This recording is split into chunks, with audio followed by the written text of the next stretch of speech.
നമസ്കാരം. പടിയൂർ പഞ്ചായത്ത് ഓഫീസിനടുത്തുള്ള വീട്ടിൽ കാറളം വെള്ളാനി സ്വദേശികളായ അമ്മയെയും മകളെയും മരിച്ച നിലയിൽ കണ്ടെത്തിയ സംഭവത്തിൽ പ്രതിക്കായി ഊർജിത തിരച്ചിൽ. കാറളം വെള്ളാനി കൈതവളപ്പിൽ പരേതനായ പരമേശ്വരന്റെ ഭാര്യ 74 വയസ്സുള്ള മണി, ഇവരുടെ മകൾ 43 വയസ്സുള്ള രേഖ എന്നിവരാണ് മരിച്ചത്. 5 മാസമായി ഇരുവരും ഇവിടെ വാടകയ്ക്ക് താമസിച്ചു വരികയായിരുന്നു. കൊലപാതകമാണെന്ന് പോലീസ് സ്ഥിരീകരിച്ചു. രേഖയുടെ രണ്ടാം ഭർത്താവ് കോട്ടയം സ്വദേശി പ്രേംകുമാറിനെ കണ്ടെത്താൻ പോലീസ് അന്വേഷണം ഊർജിതമാക്കി. പ്രേംകുമാർ 2 ദിവസം മുമ്പ് വരെ ഇവിടെ ഉണ്ടായിരുന്നുവെന്നും ഇപ്പോൾ ഇയാളെ ബന്ധപ്പെടാൻ സാധിക്കുന്നില്ലെന്നും പോലീസ് പറഞ്ഞു. പ്രേംകുമാറിനെതിരെ ഇരിങ്ങാലക്കുട വനിതാ സ്റ്റേഷനിൽ രേഖയുടെ പരാതി നിലവിലുണ്ട്. കൊടും ക്രിമിനലാണ് ഇയാൾ. കാമുകിയുമായി ഒരുമിച്ച് താമസിക്കാൻ വേണ്ടി ആദ്യ ഭാര്യയും പ്രേംകുമാർ കൊന്നിരുന്നു. ആദ്യ ഭാര്യ വിദ്യയുടെ രണ്ടാം വിവാഹമായിരുന്നു പ്രേംകുമാറുമായി. ഈ കേസിൽ ജാമ്യത്തിൽ പുറത്തിറങ്ങിയ പ്രേംകുമാർ തന്റെ പൂർവ്വ ക്രിമിനൽ ചരിത്രം മറച്ചുവെച്ച് രേഖയെ പ്രണയിച്ചു. അതിനുശേഷം രേഖയെ വിവാഹം ചെയ്തു.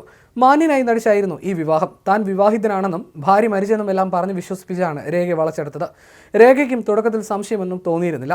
കാക്കനാട്ടെ ബാറിൽ മാനേജറായി ജോലി നോക്കുന്ന സമയത്താണ് രേഖയുമായി പരിചയത്തിലാകുന്നത്. ഈ അടുപ്പമാണ് വിവാഹത്തിലേക്ക് എത്തിച്ചത്. ആ ഭാഗത്ത് സ്വകാര്യ സ്ഥാപനത്തിൽ ജോലി ചെയ്തിരുന്നു. രേഖയുടെ ബന്ധുക്കളും കല്യാണത്തിന് മുമ്പ് ഇയാൾ ബന്ധപ്പെട്ടിരുന്നു. സംസാരത്തിലും പെരുമാറ്റത്തിലും മാന്യനായിരുന്ന പ്രേംകുമാറിനെ രേഖയുടെ ബന്ധുക്കളും സംശയിച്ചില്ല. കല്യാണ ആവശ്യവുമായി ബന്ധപ്പെട്ട് രേഖയുടെ ബന്ധുക്കളുമായി സംസാരിച്ചിരുന്നു. കല്യാണം കഴിഞ്ഞിട്ട് തന്റെ ബന്ധുക്കളെ വിവരം അറിയിച്ചാൽ മതിയെന്നായിരുന്നു പ്രേംകുമാർ ആവശ്യപ്പെട്ടിരുന്നത്. തുടർന്ന് ഇരുവരും ചോറ്റാനിക്കര ക്ഷേത്രത്തിൽ പോയി വിവാഹം കഴിച്ചു. ഇരുവരുടെയും കല്യാണ ചിത്രം കണ്ട ശേഷമാണ് വിവാഹ വിവരം ബന്ധുക്കൾ പോലും അറിയുന്നത്. പിന്നീട് കുറച്ചുകൂടെ നല്ലൊരു ഹോട്ടലിൽ ഇൻചാർജായി ജോലി ലഭിച്ചപ്പോൾ ഇരുവരും കോഴിക്കോട്ടേക്ക് താമസം മാറ്റി. കുറച്ച് നാളുകൾക്ക് ശേഷം ഇവർ വീണ്ടും തിരികെ എത്തി. ഇതിനിടെ അധ്യാപിക നിയമനത്തിനുള്ള PSC ലിസ്റ്റിലും രേഖ ഇടം നേടി. ആ ജോലി പ്രതീക്ഷിച്ച് കഴിയുകയായിരുന്നു അവർ. പല സ്കൂളുകളിലും അധ്യാപികയായി രേഖ മുമ്പ് ജോലി ചെയ്തിട്ടുണ്ട്.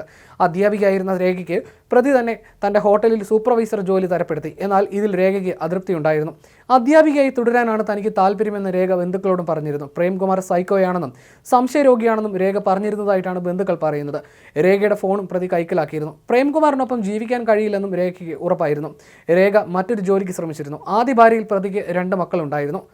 മൂത്ത മകൾക്ക് 21 വയസ്സും ഇളയ മകന് 10 വയസ്സുമായിരുന്നു. മകൻ 10ാം ക്ലാസ് കഴിഞ്ഞ സമയത്ത് 1 മാസത്തോളം രേഖയുടെ കുടുംബ വീട്ടിൽ ദിവസങ്ങളോളം താമസിച്ചിട്ടുണ്ട്. എന്നാൽ ഈ കുട്ടികളും അമ്മയുടെ മരണത്തിൽ അച്ഛൻ പ്രതിയാണെന്ന കാര്യം രേഖയോട് പറഞ്ഞില്ല. ഈ വിവരം അറിയാൻ കഴിഞ്ഞിരുന്നെങ്കിൽ രേഖയുടെ ജീവൻ രക്ഷിക്കാമായിരുന്നുവെന്നാണ് ബന്ധുക്കൾ പറയുന്നത്.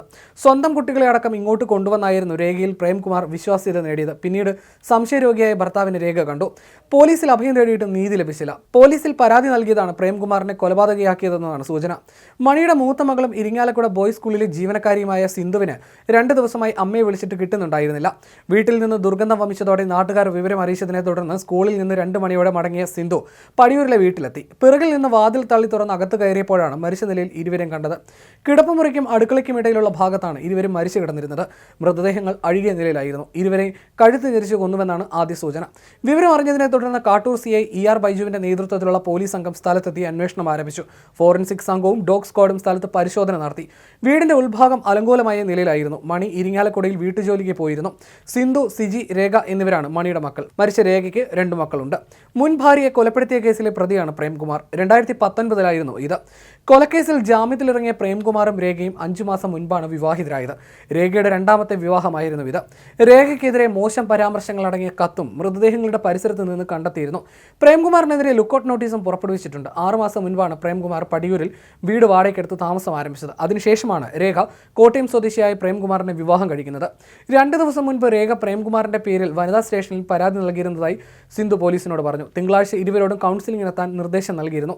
പോലീസ് സ്റ്റേഷനിൽ നിന്നും വീട്ടിലേക്ക് മടങ്ങിയ ശേഷം അമ്മയെ ഫോണിൽ ബന്ധപ്പെടാൻ ശ്രമിച്ചെങ്കിലും സാധിച്ചില്ലെന്നാണ് സിന്ധു പറയുന്നത്. രേഖയുടെ മൃതദേഹത്തിനടുത്ത് നിന്ന് പ്രേംകുമാർ എഴുതിയതെന്ന് കരുതുന്ന ഭീഷണി കത്ത് ലഭിച്ചിട്ടുണ്ട്. ആദ്യ ഭാര്യയെ കൊലപ്പെടുത്തിയ ശേഷം പ്രേംകുമാർ കാമുകി സുനിതയോടൊപ്പം 2 മാസം ഒരുമിച്ച് ജീവിച്ചപ്പോൾ പ്രശ്നങ്ങൾ ഉടലെടുത്തതായി പോലീസ് കണ്ടെത്തിയിരുന്നു. പ്രേംകുമാർ തന്നെയും അപായപ്പെടുത്തുമെന്ന് സുനിത ഭയപ്പെട്ടു. കൊലപാതകത്തിന് ശേഷം പ്രേംകുമാറും പരിഭ്രമത്തിലായിരുന്നു. സുനിത ഹൈദരാബാദിലേക്ക് തിരിച്ചു പോകാൻ ഒരുങ്ങിയിരുന്നു. പ്രേംകുമാർ ഗൾഫിലേക്ക് കടക്കാനും ആലോചിച്ചിരുന്നതായി പോലീസ് പറയുന്നു. ജാമ്യത്തിലിറങ്ങിയ ശേഷം സുനിതയും പ്രേംകുമാറും കണ്ടിരുന്നോ എന്നതും പോലീസ് പരിശോധിക്കുന്നുണ്ട്.